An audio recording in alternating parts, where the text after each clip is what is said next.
Welcome back, ladies and gentlemen, to Bell to Bell with Bobby Blaze. I am your host, Professor Jeremy Vilmer. And joining us now, number one with a mullet, Double B, Bobby Blaze. Hey, all right, the Double B, that's right, Bobby Blaze. And it doesn't stand for this week's subject matter.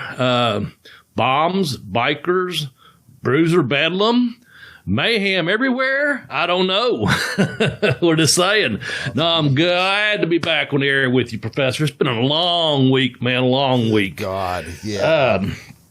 Anyway, so how are you, man? I kind of feel like I keep getting the fucking air let out of my tires over here. I'm okay, but I'm getting tired of bad news. How does that cover it? Yeah. That covers it pretty good. So we each received some bad news on Tuesday, which we'll speak about in just a moment. But I also had some bad news on Wednesday. And I just want to thank the people out there on Twitter world that kind of got back to me. I sent a message out, just said, sending out and asking for positive vibes only. Where you at, Twitter family? And I just said sent with a heavy heart for someone I loved. So I will make it sweet and short, man, or sad and short, however it may be. But I won't dwell on it. So a girl I was with, spent several years of my life with, and shared some very intimate moments with. And sometimes when I talk about some of these wrestling shows, even in the 80s, this goes back to the 80s, she was at some of those shows with me, man. And her, I won't even mention her name today. It's not Melanie, but just someone I shared a past with, and we shared something very special between us. And it's one of those relationships that, starts off one way, goes another, got serious, it doesn't get so serious, and just hung out in each other's lives for several years, and then through the years had stayed in touch, up until here recently, actually. But when you share some of the stuff that we had shared together and went through some of the stuff we went together, man, I just got numb. She is a part of my family, and I won't go into details as part of that either. Just my love, and it wasn't my ex-wife, and but someone very, very close second like that, you know what I'm saying? Yeah. That was a whole different, a lifetime ago to me now, and legitimately a lifetime ago for someone, but still numbing to hear that news. And just want to thank the people and let you all know, the ones that reached out. And I had several people, have my direct phone. I had DMs from people that had my phone number. Of course, people on Twitter was sending DMs. I appreciate that. And I wasn't asking for, thoughts and prayers and likes or going for that. I was just kind of numb. And I just was like, just looking for some positive vibes, man. And I got quite a few back, and that's all it was. Just trying to, chill me a little bit. And then the next day I wrote, it was just added to it that I'm good.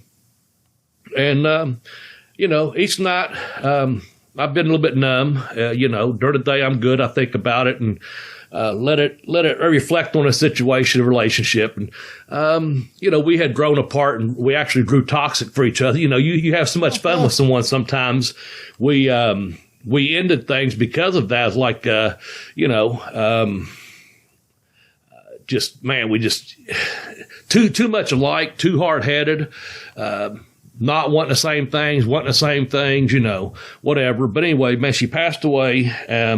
She'd have been, I think, 56 years old, maybe. Anyway, just wanted to get that off my chest, man, because we had already received the news of what we're going to go into next just the day before that. But again, just a big thank you to everyone. I'm good. I'm not in any weird place, of thinking bad thoughts for myself or anything like that.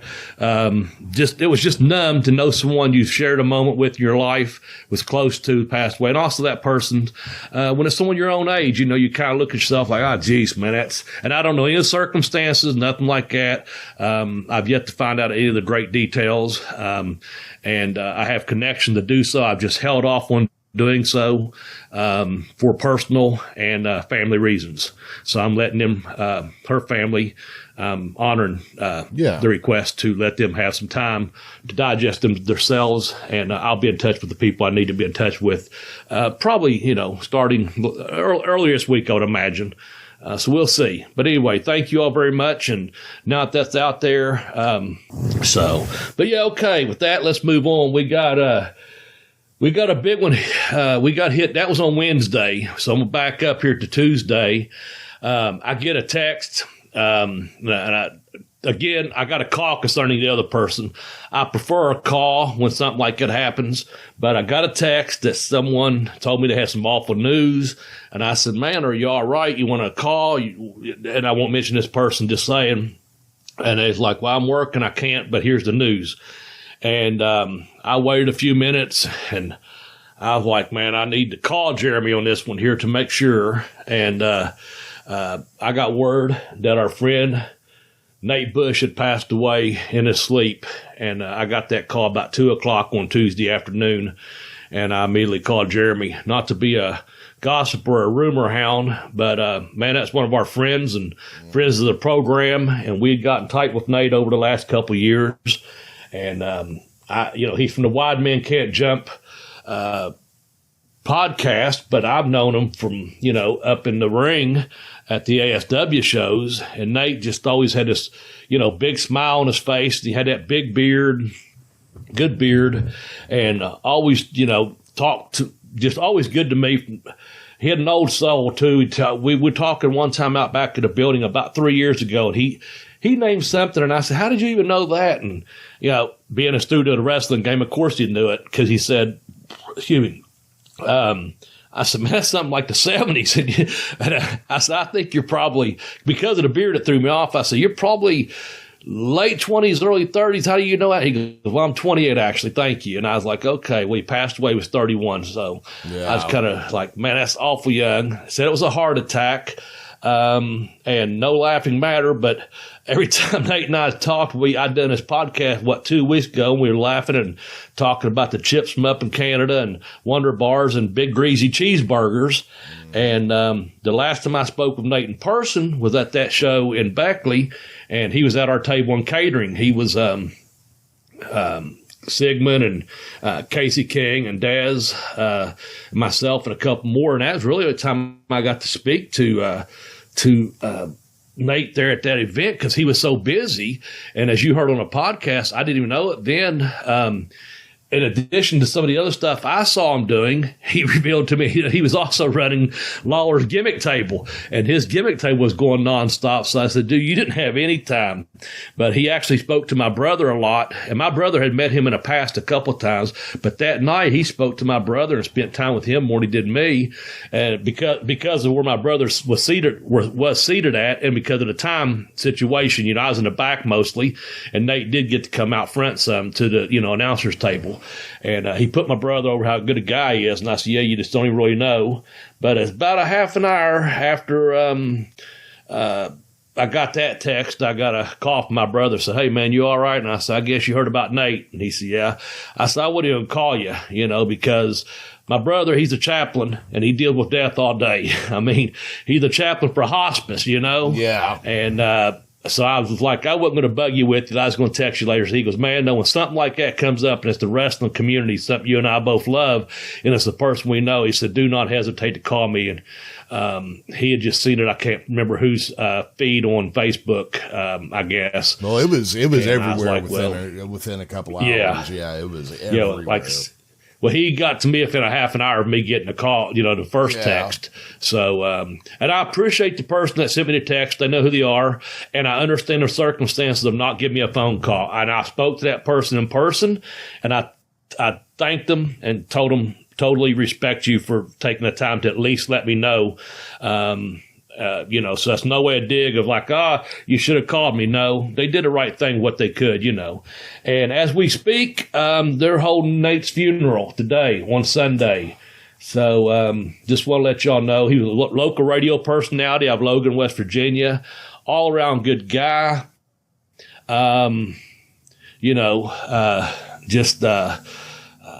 man, I know he had a little boy, Cade. I think he's either 2, he's going on 3. I don't think he's quite 3 yet. But anyway, you want to tell him about? I think Tim's name never gets mentioned sometimes. Tell him about Tim and what's going on. And Tim, man, if you're listening this week, buddy, we're sorry you lost your friend. The same thing with you, TR Shock, Tommy, if you're listening. Hey, you lost a good one there. Nate had another Tell him about Tim, though. Yeah, I was going to say Nate had another show called In This Ring that I didn't even know about. Another wrestling podcast that he did. But Tim put together a GoFundMe for Cade. Yeah. And it's at https, : all that stuff. It is a secure location. GoFundMe.com, or I'm sorry, GoFund.me/AAB9C987. So Alpha Bravo 9 Charlie 987. They're trying to raise money for Cade. I mean, this poor kid. Nate was a single father. Yep. And this poor kid just lost his dad. I'm going to step back from that for a second. That's okay. One of the things that used to crack me up is I'd get a call from Nate, Well, I get a text first. Hey, you got a minute? Yeah. He always texts you first. I like that. Yeah. Hey, brother, what you doing? Got a minute? And then the call would be, hey, I'm sick of my podcast host. What do you think of, Anchor FM? And we'd talk, and it'd always turn into like a 3-hour conversation, He'd hit me up all the time, like, hey, you got to check this band out. Oh, you got to check this band out, So, anytime I got a message from Nate, it was usually something cool to check out, Yeah. It was never anything, shitty. I bet you would have to, it would probably be as hard to find somebody who has something bad to say about Nate as it would be to find somebody who has something bad to say about Bobby Eaton. Yeah. And that's the thing. Nate would send you he'd just say, hey, brother, hey, Bobby, you got a minute? And if I answer that text within a few minutes, not all the time you can get right back to that text, But many times I did, and he goes, you mind if I call? And I'm like, no, And he'd call, and that 5-minute conversation would turn into, a 30-minute conversation, and he'd have some idea, run something by me, just want to touch base with me, I didn't ever get a call, it's blah, blah, blah. It was always he had something on his mind he really wanted to talk to me about. He set up the Dan Severn interview with me, just things like that. But the only thing we didn't do, and that was we shared catering at that show, and we had been to sitting on the same table several times at Quaker Steak and Lube up there in Madison, or in Charleston actually, after the Madison shows, but we never got to go and get that big fat greasy cheeseburger together that we talked about. We used to rib each other about it. So it's just one of those things that we used to rib each other about. We'll share one day, and but yeah, I did share some meals with him. We just didn't go to a couple places he wanted to show me about, would have some good cheeseburgers in his region, Yeah. But yeah, always a good call, man. We're going to miss you, Nate. Tim, hang in there, man. And again, if you want, I'm going to be retweeting the GoFundMe. I've retweeted a couple of times as I told Tim I would. I have not donated yet, but I plan on it. That's just because I have not looked at my checkbook over the weekend, even though I told Casey on Thursday I'm going to donate because he had sent me something and I retweeted it. And I said, yeah, I told him in person, I just got to go and make sure my checkbook got some money in it. It does. I'm not broke. I'm just saying I wanted to see how much what kind of a donation can I make? Yeah. And I will maybe do that this evening, just saying. But I encourage everyone else to as well. Even if it's a $5 donation, every little penny helps. And it's going to a good cause.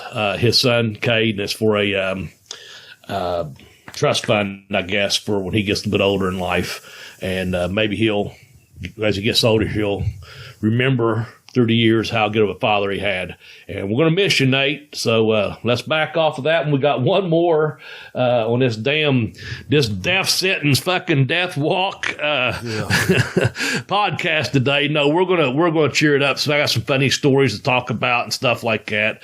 But we got one more person that passed away in the wrestling business. Who was that, Jeremy? Well, I got a message from a guy you know. A fella named Kenny Wynn or something. Kenny Wynn. Good old Kenny Wynn. Yeah, he can. Yeah, I can't remember. But, you know, with the message like, hey, I know you love a great looking belt and hate an ugly belt. Well, here's something for you. And it was Reggie Parks, the king of belts, passed away this week at the age of 87 years old. Yes, yeah. And Reggie has designed championship belts for every major and minor promotion, the UFC. He made one for Madonna. Of course, he created the Winged Eagle. He started his career as a wrestler, and then apparently someplace he wrestled, I think it was Nebraska, they were using an old broken down trophy or something, and he put together a belt for him, and then he had a whole new career as a belt maker after that point. There you go. And he made the Smoky Mountain belts, the heavyweight title belt that I wore, as well as the two tag team belts. Yeah, it was. And I figured he did, but I wasn't sure. And I listened to the first part of Cornette's podcast this week, and he explained how he got a hold of them and had a couple drawings and had a couple ideas about it, and that those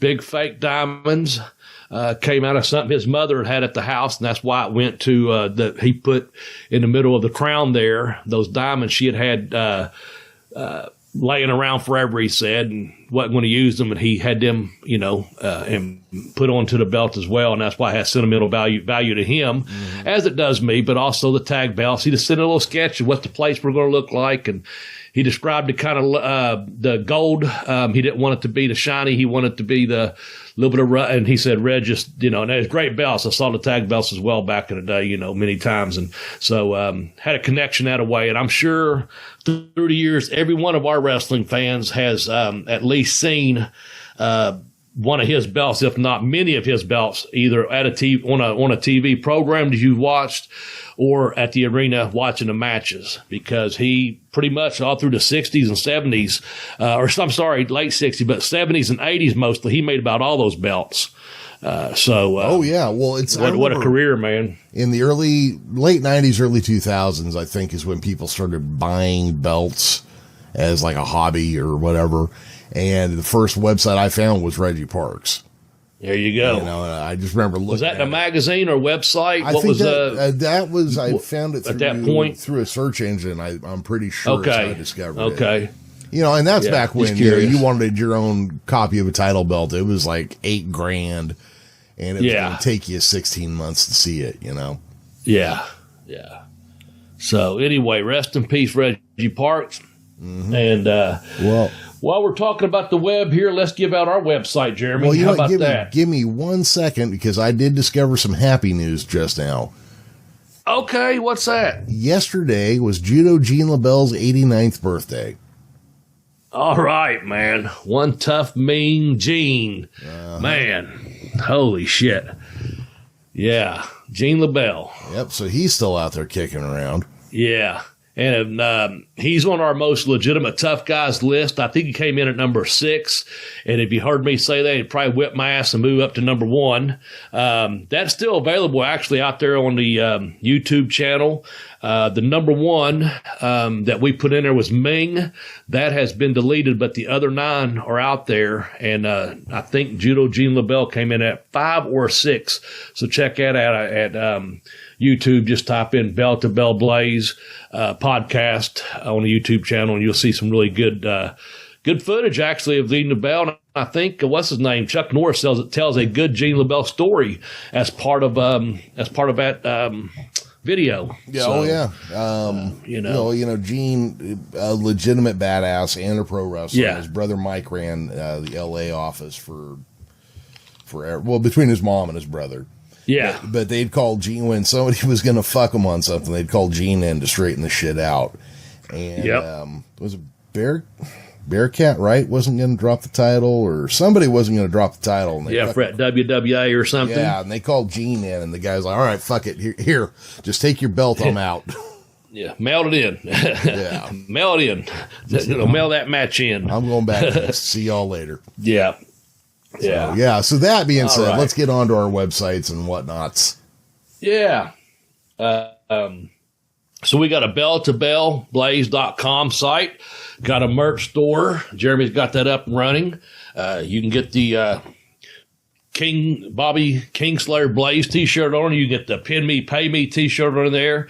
You can get books. Both of my books are on there. Try and think of, Gary Harder Cut a Bitch. That may be my next one. I don't know. But I popped when I read it. Like I said, when I saw you was going to put that one up there, and I was at a restaurant, and I said, Gary Harder Cut a Bitch. And the person I was with looked at me like, you realize you just yelled the cuss word out right in the middle of the restaurant. And I got excited, But anyway, I think you got Son of a Plumber, American Dream, Dusty Rhodes on there, and some nice T-shirts, nice merch. And I'm slow. I'm working on a blog for a couple different things and some writing. And actually, I've got a updated version of Word yesterday, and actually did today's notes on Word. I haven't been on Word for a while. I had the generic thing I was using on my computer, but now I'm back on Word, so I'm hoping to start transferring a lot of my notes and things from my handwritten notes over to Word and start sharing that with Jeremy, so the good professor can get it up on our website, man. Yeah, that would be handy. I need to sit down and do some writing too, probably, but yeah, it's been a little trickier lately, Yeah. It's just like, man, it's like life is just, what's that Ferris Bueller? If you just pass you, something just goes by so fast, life will pass you by or something, just click, it really does. And it seems like just the last 2 months it's have flown by for me. Yeah. Zip, zip. Where'd they go? It's fall already. Yeah. These last 2 years have just disappeared on me.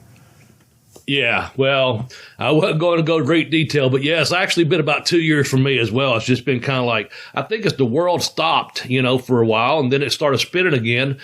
And when it started spinning this second time, it seemed like it's not that it literally stopped. I'm just saying it fucking stopped and then kick-started and picked up fucking momentum. I don't know if we're going around 365. We may be down about 345 now. You know what I'm saying? Zip, zip, zip. That's what it feels like, man. We're moving. I can almost feel us moving. No, all kidding aside, man. I know you got to get a spot here, so drop us a spot and we'll get started with our special on Bruiser Bedlam. All right, so there's our little anchor spot there, and let's get on to the meat and potatoes of the show, and I'm sure this guy probably ate his share of meat and potatoes. Johnny K9. Yeah. Bruiser Bedlam, Johnny K9. I'll let Jeremy tell his real name whenever he decides to drop it in. I had it towards the end of the notes here. But everyone pretty much knew him as Johnny K9 when he worked back in 85, 86, 87 with the WWF/ETV, putting people over. Real big guy. At first, he was just about 220, bald-headed, had a unique look to him. And then as he just kept lifting more and more weights and getting bigger and bigger and bigger and got meaner and meaner and meaner, reason we're doing it, because if you watch this week's, we're doing this on Johnny K9, I knew him as Bruiser Bedlam, because this week on the Dark Side of the Ring, it was bikers, bombs, and Bedlam, the Johnny K9 story. He was a member of Satan's Choice biker gang. He was accused of blowing up a police station, as well as being caught up in a double murder homicide.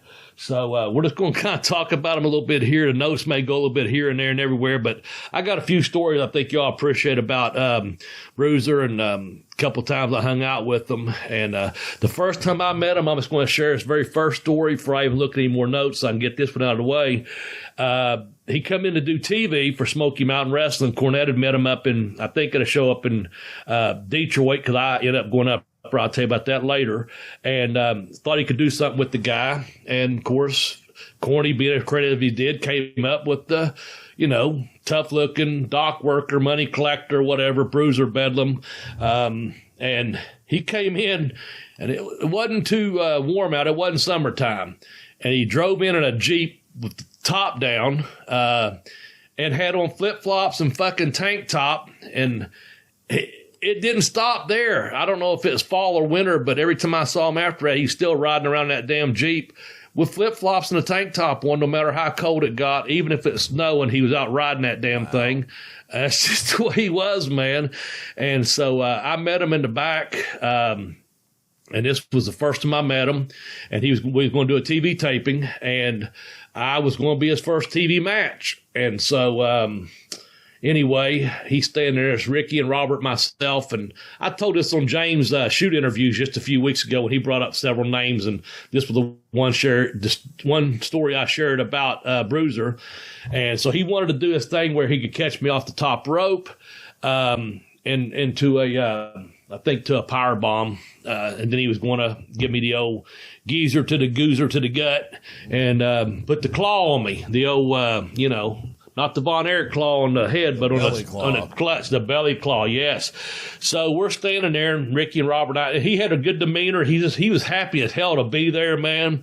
Of course, I'd been there several years at this time, but 2 or 3 years, whatever it was, and said, well, what do you want to do? Yeah, I know you're going over and this and that. He goes, I'm just wondering if I can pick you up like this, and how much I have to lift you up for a power bomb.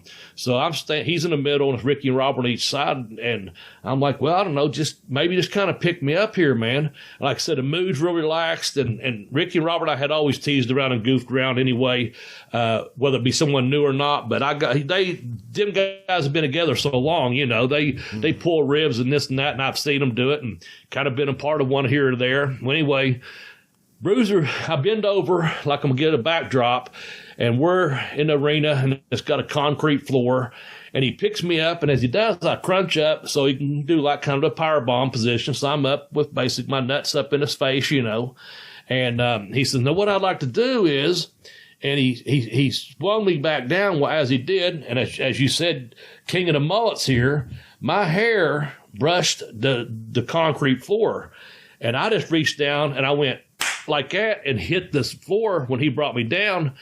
And as soon as I did, I said, God damn it, Bruiser, damn you. You fucking dropped me on my head. Well, as I did, man, he immediately let go of my, waist so I could, go down on my knees. And he's like, oh, God, I'm sorry. Well, I'd already kind of iggyed Robert on the foot with my hand. I just got him like a little, grabbed the shoe and did it, let him know I'm good. Ricky looked at me and I made eye contact, so they was both in on it now. And they said, oh, God, you hurt Bobby. No one hurts Bobby, man. And he was like, I'm sorry, man.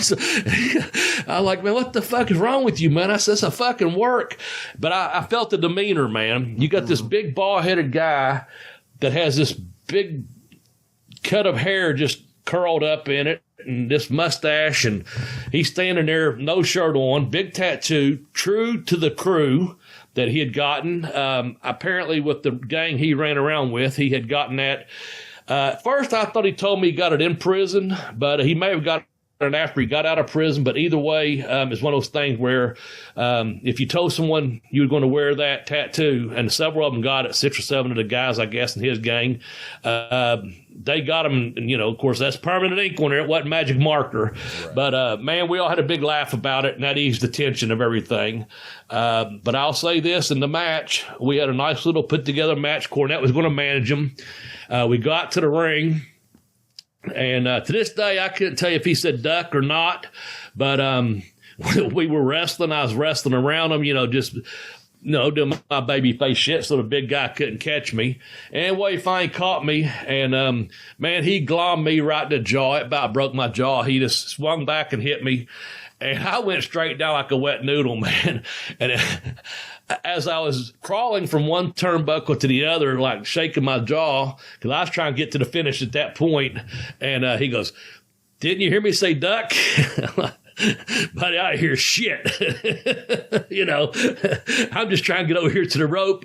And so anyway, he picks me up, puts me there. I do the jump, whatever.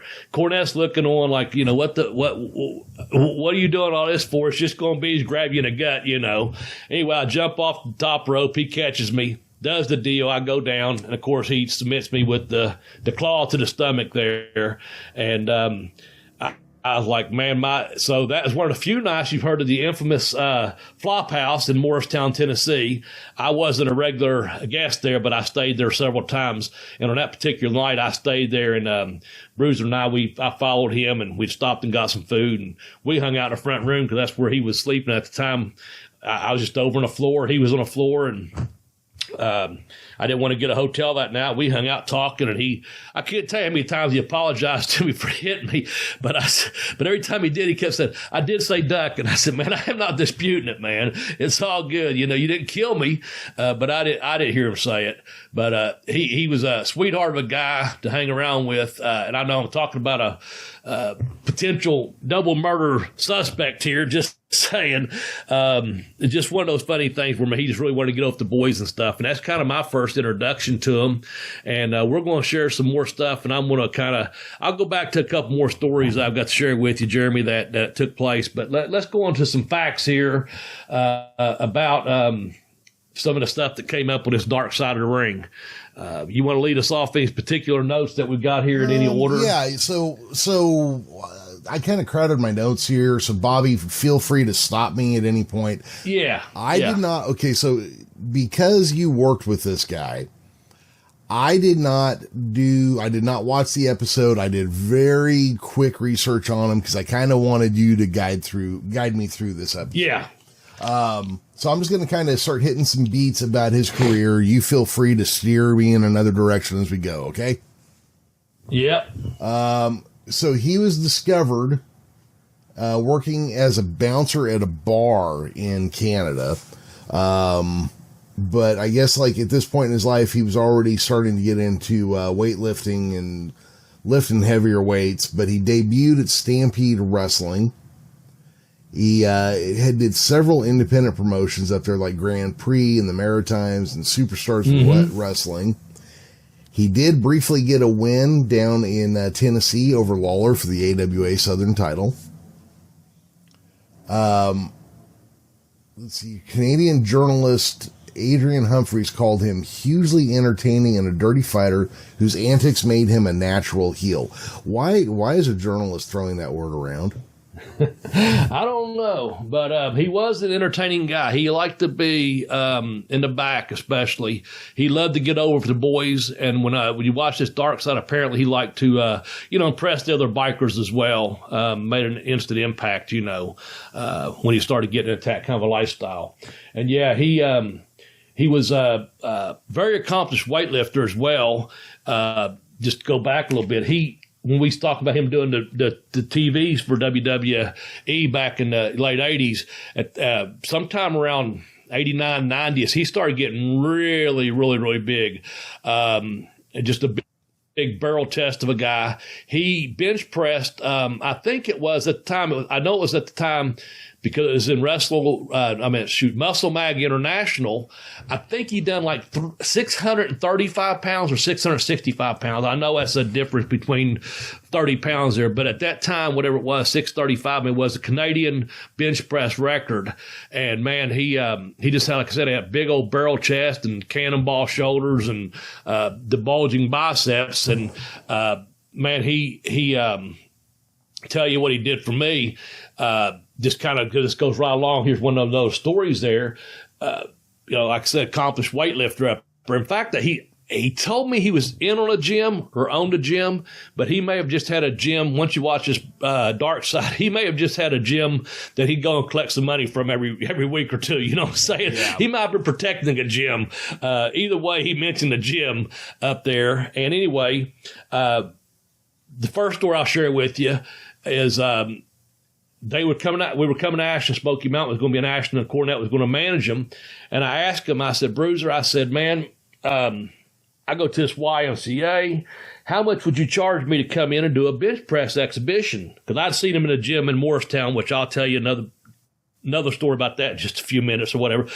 And I said, he said, well, how far? I said, well, it's about 4 hours from Knoxville, 4.5, 5 from Morristown where you're at. So, but I think we're coming out of Knoxville for that night. He goes, well, I don't know, man. He goes, you know what I'd really want? And I said, what's he goes, I'd like to have a home cooked meal. And I said, what? And he goes, yeah, he goes, I've been down here for a couple of weeks and I haven't got to go home. I'd like well, at the time I was married, my ex, she was a pretty damn good cook. I'm not going to lie about it. Well, her best dish was spaghetti. And I told him, I said, man, if that's all you want, I said, you like spaghetti? He said, yeah. I said, let my wife just make you, a big spaghetti meal. So he agreed upon it, man. And he come to Ashland to the YMCA. I had a friend out there with tickets. So they did an exhibition. It was free, of course.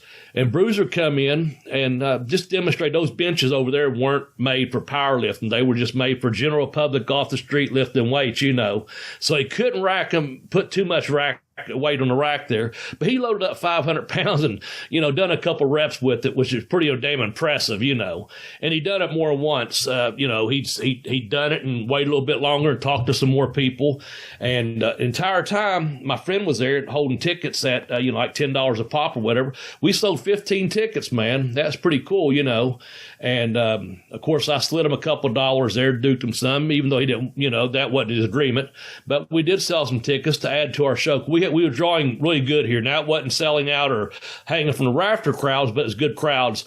And also, it's good that, here's this heel coming to town.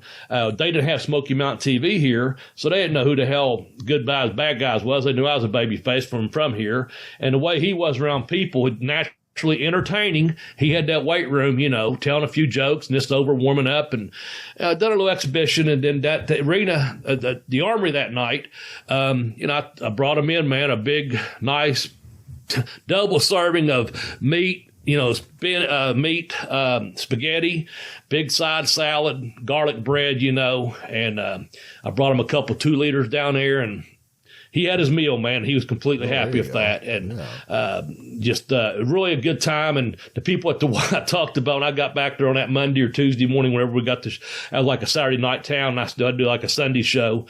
It was like, man, did you see that big guy? Did you see that big guy in here? God, he lifted that 500 pounds more than once. He did it a couple of times. He waited about 15 minutes and more people come. He did it again.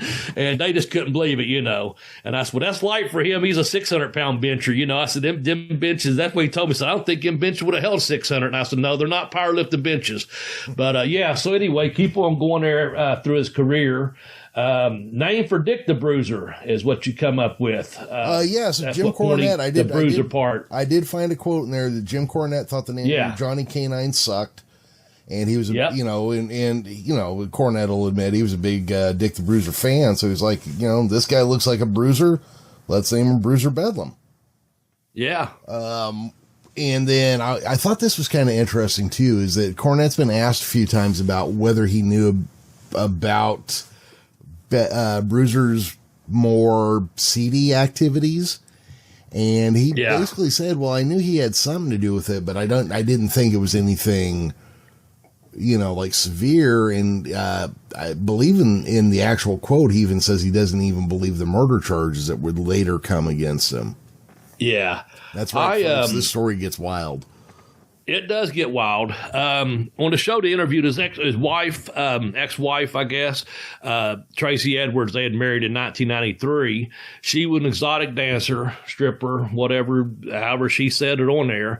And she said she noticed him coming to the club, and she was just like, gaga, I saw this guy, and she's just automatically kind of like, that's my guy, And it just so happens it's her guy that as the story unfolds, somewhere they get a divorce because he goes away for a little jail time. They remarry again, which I'm getting ahead of myself. But anyway, I thought he was into some stuff too. I wasn't sure. I thought maybe it's just some weed and some steroids or something like that. Like I said, when he mentioned the gym, I was thinking, okay, a gym is just a good cover.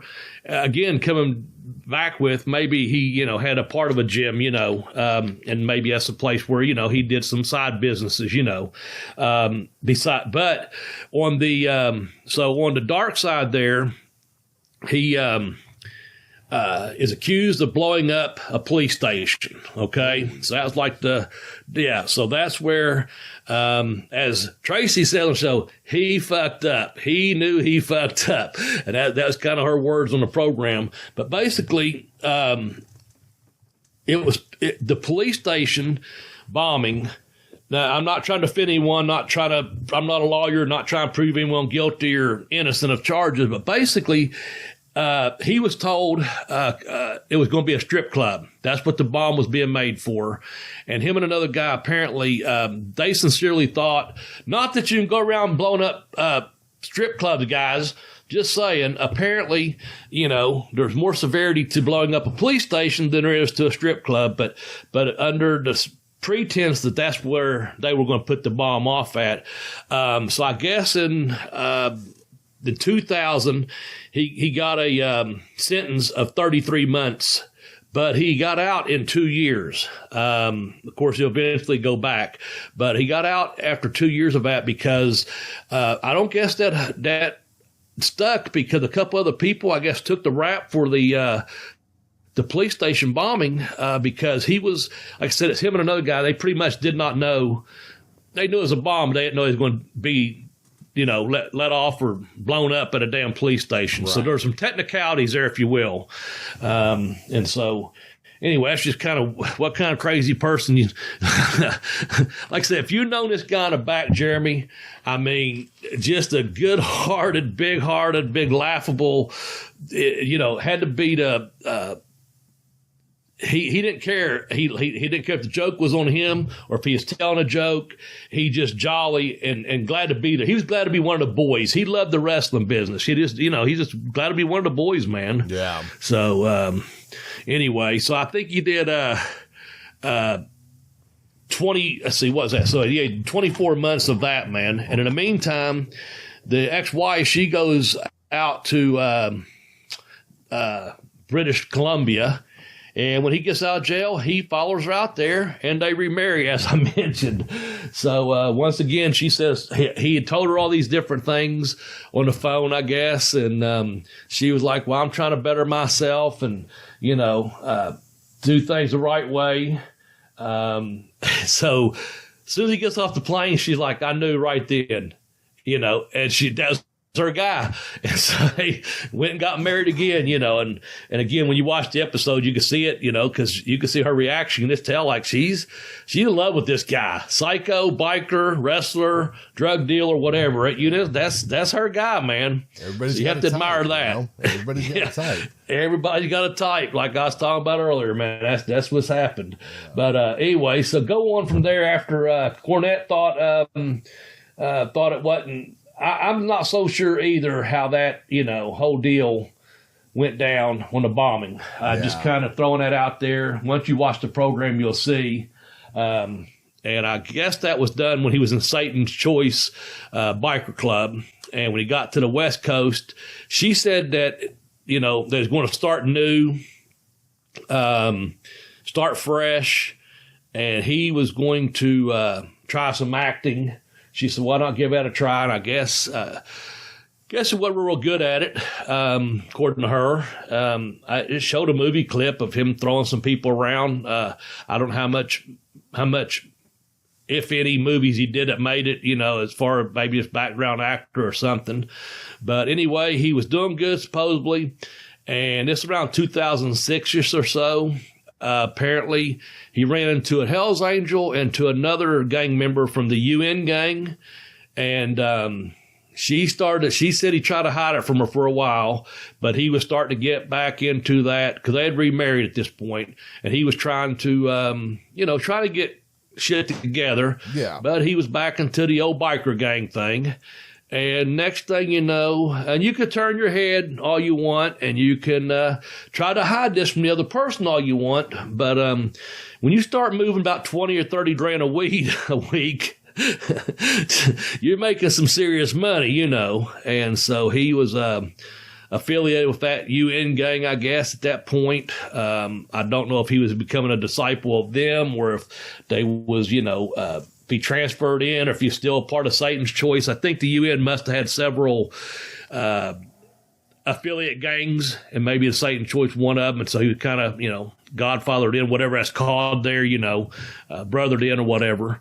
But during that time, he got a little bit more trouble. There was first-degree murder charges were brought up. And let's see. Basically, did 4 years for that, and he was sent to a halfway house in Toronto. Now, here's what I don't understand, and you'll have to watch the program, and the fans, if you want to smarten this up, you can. You kill two people, or your two gangs are involved, and some innocent victims are involved. He only done 4 years of it. Now, I'm not sure how he got out of that, of only doing 4 years, because was he guilty or not guilty? You can draw your own conclusions, because at the end, the lead detective, who's now retired, said, that double murder case is still open. So that's kind of where it was at on that. I believe he actually pled guilty to a conspiracy charge to plead down on the murder. Gotcha. If I am remembering what I saw correctly. So, they got him and they put him away on the conspiracy. They probably had a weak murder case, so they were happy to have him roll with that. Bobby, I don't know if I've ever told you this. I had a second cousin who was a biker, like serious outlaw, fucking 1%er biker. And there was a murder here in town that he knew or was involved in or something, and he disappeared for 10 years. Turned out the guys in his own gang killed him and buried him in a field not far from his parents' house. So I'm not a real sympathetic to the bikers kind of guy. I just try to avoid them personally. Yeah.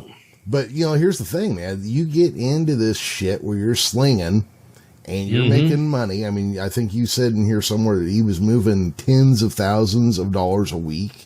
That's what it said. Well, I can get into a habit of spending tens of thousands of dollars a week real easy. Yeah. And once you get a taste for it, you don't like to get out of it. Yeah. Yeah. So when, it's, you remember the end of Goodfellas. He's like, fuck, man, I used to go to this restaurant and that restaurant. Now I got boiled noodles with fucking ketchup on it. That's right. Just the Joe Smuck, or whatever. Yeah. Back to that life. But, that he had that true to the crew, man. He was, when you go in prison too, and, I'll plug my book here real quickly, just kind of throw this out there. And I kicked out on The Educational Wrestler. Chapter 5 is called, it's about the big house, about being in prison. Mm-hmm. And I worked at a federal prison, and I know how, everyone, there's strength in numbers. Let's just say that. So everyone pretty much segregates themselves, Yeah. And Bruiser, Johnny K9, what have you, probably felt like, yard time in the big house. I better hook up with some other guys for some protection in here, And I think there was like 6 or 7 of them, if I'm not mistaken, that did the whole Truth to the Crew, according to the story. But I put this here. Ask a group of school children what they want to be when they grow up, and no one will say, I want to be a screw and look after other tattooed psychopaths in a cold, damp prison. Uh-huh. And that's from Mark Chopper Reed, a notorious Australian prisoner, and famous author. Once he, spent half his life in prison before he passed away. But still, I had to, quote, boss some of these guys when I was in there. And you see these, that's what you're a boss, you're a screw, you're a hack, But the inmates, they run the fucking asylum anyway. So Bruiser probably, found him those 6 guys that hung out together that's going to be true to each other and knew each other probably from the streets, doing their whole thing or whatever. Yeah. But real quickly, if you want to get that book, I kicked that on too, The Educational Wrestler. Just go to tinyurl.com/blazebook2. That's available on Amazon, and that's my second book that I wrote, thus Blaze Book 2. My first book called Pin Me, Pay Me, Have Boots Will Travel. Just go to tinyurl.com/blazebook1, and I did them reverse order because I was reading out of the I kicked out on 2 one first. But again, Blaze Book 1 is Pin Me, Pay Me. Blaze Book 2 is I kicked out on 2. And as I said, the professor set up the really neat little tinyurls.com/blazebook1, tinyurl.com/blazebook2. too. So there's a little book plug for us, Jeremy. And I wanted to tell another story real quickly about Bruiser. I was talking about staying at the Flop House down there in Morristown, Tennessee. I'm not sure if it was that time or another time I happened to be in the area, but I was in Morristown and had a gym down there. As most wrestlers they'll find a gym somewhere, and they had a gym. It was more of a health center type situation too, not known for powerlifting or whatever, where he was working out. So we got up one day, I think that night, actually, I might have stayed down the road in a hotel or whatever, but we met at the gym, and, you go to the gym, and there's this young guy, young 20s, working the towel counter, and has the smoothie shakes and protein bars and, checks your membership and, kind of lets you in or don't let you in, Yeah. It's kind of dead on a Saturday morning, about, 10 or 11 o'clock. We roll in there. It's me and Bruiser and a couple other guys, that stayed there at the Flop House. And we're going to do chest together because I always wanted to get bigger, stronger. And at the time, I knew I could do about 315, about on a good day, 4, 5, or 6 times. On a bad day, I knew I could get it once or twice. So I knew about what my weight was going to be, around 300 pounds, if he decided to go heavy that day.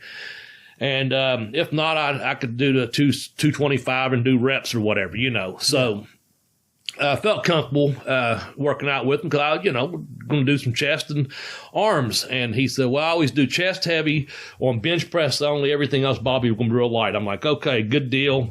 Glad to have a workout partner on the road, And we went in there, and he is 135, 225. He just clicks it off like I'm doing 10 or 15 pounds or something, But he finally loads the bar up. He puts like 405 on there, and that's like 4 big plates on each side. So you got the big 45-pound bar, 4 on each side, and that equals 405. And he goes, watch this. And, he's loud anyway. He's getting offside. He had hit himself in the head. You just get jacked up to pump weights. There's that kind of mentality, And he said, don't spot me. And I'm like, what? Like, I should be behind him spotting him, And he goes, don't spot me. So I go, where you were staying? Stand where I can't see, to step out of my eyesight, even peripherals, So I step back a little bit to where, I'm still there by the bench, but I'm not where, I'm going to mess his bench up. He grabs the bar, pulls it out, and brings it to his chest and starts going, oh, God, and starts yelling. Well, this young kid, like I said, we'll say between 21 and 25 years old, is working a desk, and he's like, 20, 25 feet away from the desk, and Bruiser later 405 pounds on his chest. He goes, hey, and he's selling it. Now I know the guy could do 605 or 600 pounds worth, but I'm not smart to what he's going to do, because this is the first time I'm around him that he pulled this trick. And so the kid comes running over there, and this is just some probably college kid, just got a little weekend gig at the gym. He's got shoestrings for fucking arms, no tan, pimple still. He's not a weightlifter. He's just there to run the fucking health club. He's just lucky to have a job. Yes. Yeah. And he reaches down like he's going to fucking help spot the 405 and pull it off his chest. Well, as soon as he reaches down, Bedlam just boom, boom, boom, reps out like 4 or 5 reps with the 405 racks and goes, get out of here, get the fuck away from me, don't ever touch me when I'm lifting weights. And he just starts browbeat, scared the shit out of me. Hell, it scared the shit out of me. But I was laughing so loud, and hard, it was hurting I was rolling on my stomach like, oh God, quit. Well, this guy, he's sitting on a big puppy dog eyes about ready to fucking cry. He don't know whether shit go blind, wind his watch, or wind his watch shit and go blind. And Bruiser just ribbed the fuck out of him.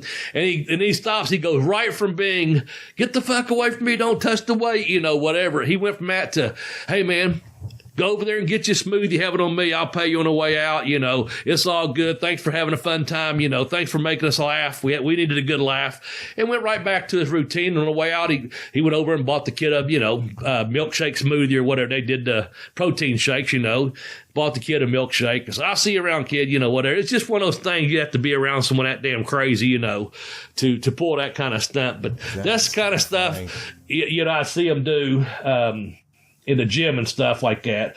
But anyway, let's just kind of I got a big plug here at the end I want to fill in there. I know we're going to, I guess, once he got released to a halfway house back in Toronto, I've heard different versions of this, that he was having difficulty breathing and had been calling his wife out, and she was still in British Columbia. Some sleeping problems. I don't know what was going on. They said it could have been died of natural causes, or it could have been a hot shot, and that they kind of left it at that, Jeremy, on the program. That was in February of 2017. At the age of 53, he passed away. I'm going to come back with the headline. I'm going to mention Bruiser Bedlam. His real name was, I'll let you say the last name. It was Ian William Croitoru. Okay. I had Totoria. So it's Ian William Totoria, February 2017. He passed away at the age of 23. Now, the headlines in the newspapers read, Johnny K9 is dead. And he would have loved that. According to the detective and several people on the show there was a journalist, just so you know, there was a journalist on the show. You questioned him using the word heel up there in that one sentence. Mm-hmm. They said that, Johnny would have loved that because they was talking, compared him, not necessarily to Al Capone, but a criminal element. That was their go-to, that kind of thing. The description that he was kind of a folk hero to everyone up there, as far as the way he perceived himself, and the way the headline, he would have loved that because it's kind of folk hero-ish that he got his name in the paper. Johnny K9 is dead, like Al Capone is dead, whatever. But anyway, it just kind of, it was a good episode. It showed some WWE footage. It showed some indie footage. He got me booked up in, speaking of indies, I went to Detroit and wrestled him up there. Gary Warnacek, I think I say that name wrong. He was a friend of Cornette's, and he'd bring the talent in sometimes. He booked the bodies with Jimmy, and he booked, I think Al Snow went up there a couple times. Al may have already been working for him some anyway, but Bruiser got me up there. Went a couple of days, got me a good payoff, come in on like a Friday, Saturday, Sunday when I was off on a Smoky Mountain deal. I don't even know if he was still a Smoky at that time. I think he was for a few more months, but nonetheless, we had a weekend off, or I did, and he did. And I can't remember what Smoky Mountain, I honestly can't remember why I'd have those days off at that time, but I did. And I went up there and worked for him. And Corny he'd work it with you too. So maybe that's what it was. I don't recall what it was because that's his friend Gary. And we went to Detroit, and I wrestled a couple places up there with them. And got a good payoff, and, hung out and ate with them and this and that. And, went to the gym with them. It's pretty cool that, a guy do that for you. Cause I had went up there for Sabu, me and Candido, they flew us up for that, and Rhino, and just a really bunch of young, talented guys that I got to do a show with up in that area. And then Bruiser did the same thing for me. He hooked me up, this promoter, and got me a good 2 or 3 little gig up there, and made a few bucks, and got to hang out and stuff. So that's pretty cool. Little did I know though that I was probably hanging around with the criminal element, and having, pretty good judge of character.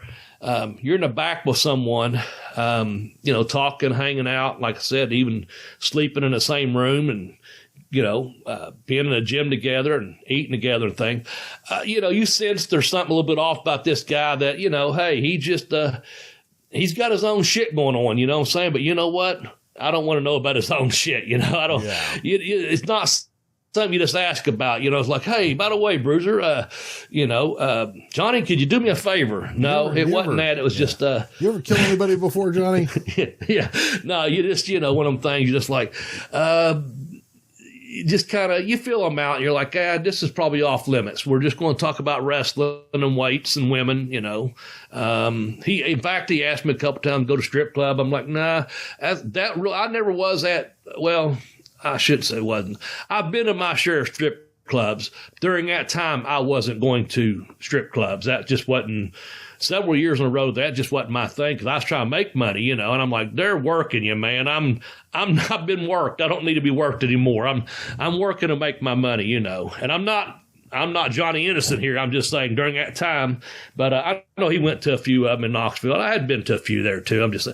But the couple of times he asked, I was like, nah, I'm not really interested in going out tonight, and I wasn't.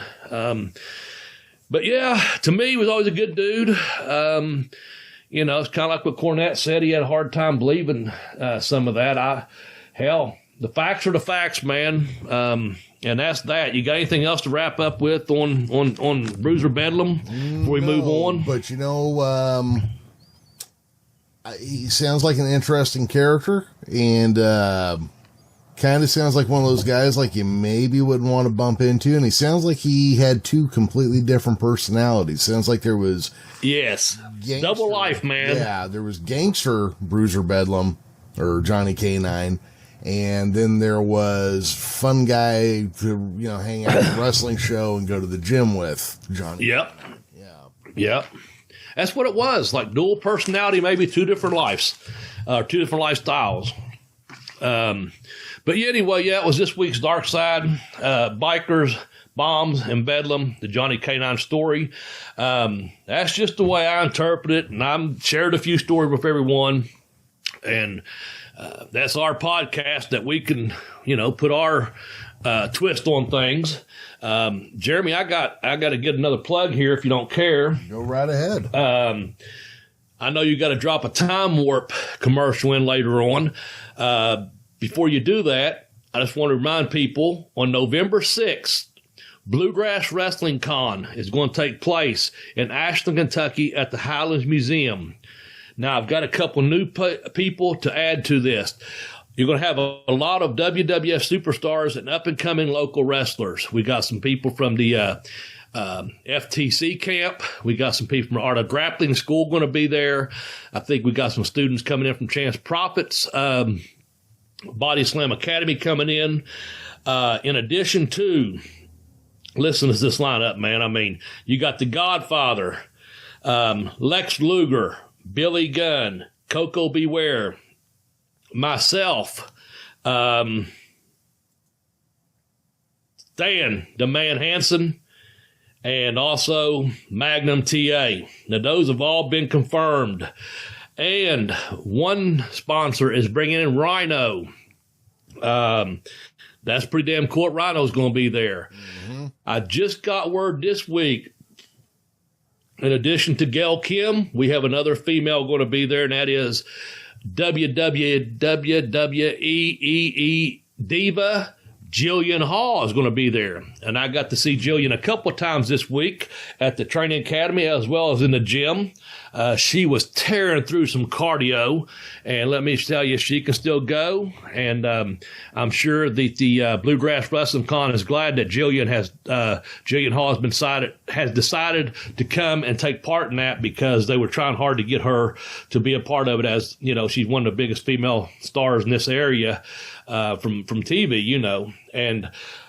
Jeremy, I think you're going to like this. Now, we're doing a live, we're going to do a remote from there. I'm going to be sending people over, talking to them, and putting them on the air to Jeremy so the professor can interview them. So I can hopefully get 5 or 10 minute clips for our program during that time that, guess who's here?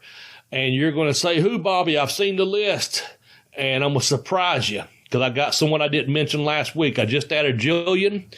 Guess who I might hand a microphone to? Tony Gurria.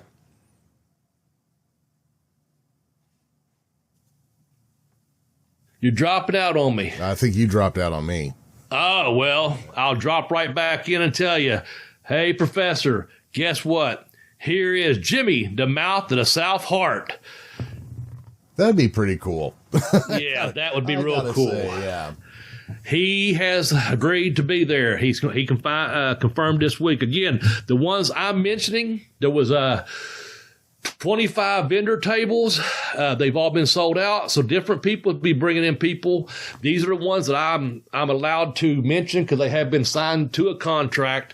Earl and Joe, Earl from the Time Warp and Joe from FTC Wrestling. These are all confirmed people that are booked for that show. Again, it's Bluegrass Wrestling Con, November 6th, takes place from noon until 6 p.m. at the Highlands Museum, right in downtown Ashland on Winchester Avenue. It's right in the center of town, man. You can't miss it. I hope a lot of people come out for it. Tickets are only $25 to get in. And, man, it's going to be an all-day event. It's going to be a super good event. I'm really looking forward to it, and I appreciate the Time Warp, and I appreciate FTC sponsoring us, not just for the wrestling community, but also for the economic growth of the, downtown Ashland and getting people, out and about and bringing some commerce to our fine city here in Eastern Kentucky, Jeremy. Yeah, well, so thank you. It's good to have a local business that will grease the big greasy commerce wheel of your local community. Yeah. That's very important. Bobby, because I don't have a great segue, let's just go ahead and we're going to do the Time Warp again right now. Video gamers, sports fans, and nostalgia enthusiasts, are you ready for a Time Warp? Time Warp is a brick and mortar hobby shop with a huge selection of everything sports, gaming, and collectibles in downtown Ashland and 2 locations in the Ashland Town Center. They've got vintage toys, sports cards, and collectibles, tons of wrestling merch. It's the largest selection of memorabilia in the tri-state. Time Warp also has an extensive inventory of vintage and current video games and consoles. It's a 100% must-visit for retro gamers. Time Warp buys your collectibles daily and are open 7 days a week, 363 days a year. Only closed on Christmas and Thanksgiving. Check out their Facebook page at Time Warp Ashland. But, Bobby, so let's say you're in the mood for a new video game, some wrestling memorabilia, and something from Star Trek. Where would you go? Oh, I'd go to the Time Warp, man. And they got cards, baseball, football, wrestling cards. They've got posters, and man, I can't begin to tell you all the stuff they have down there. It's incredible.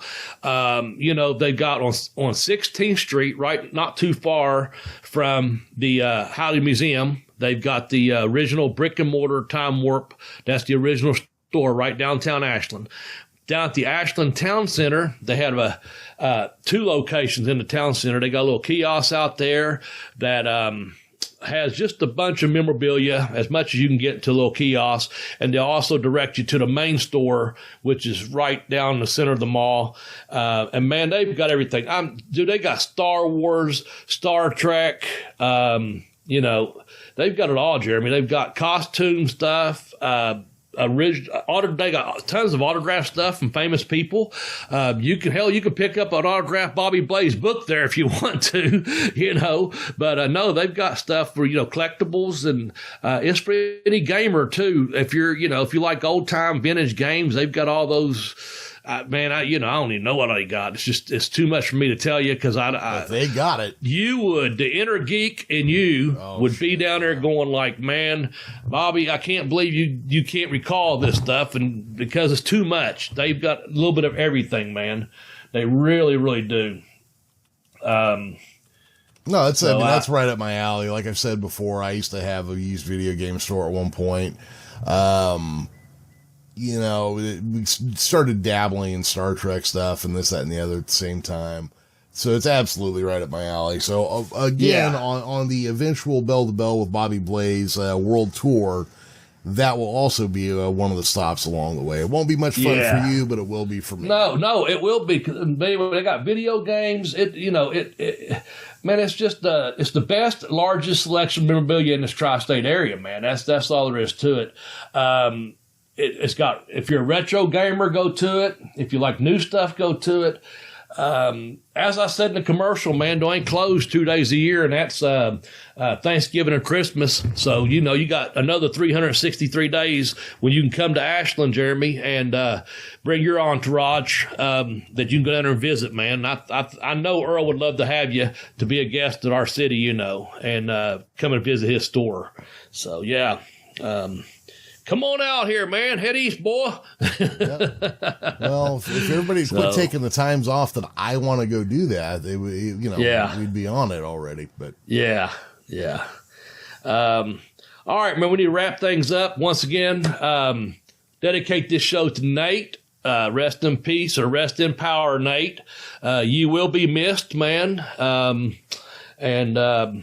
Anyway, Jeremy, I don't have much more to say other than it's always good to hear your voice, be back on the air here. And people, get out there and try to live the best life you can live and take care of yourself, man.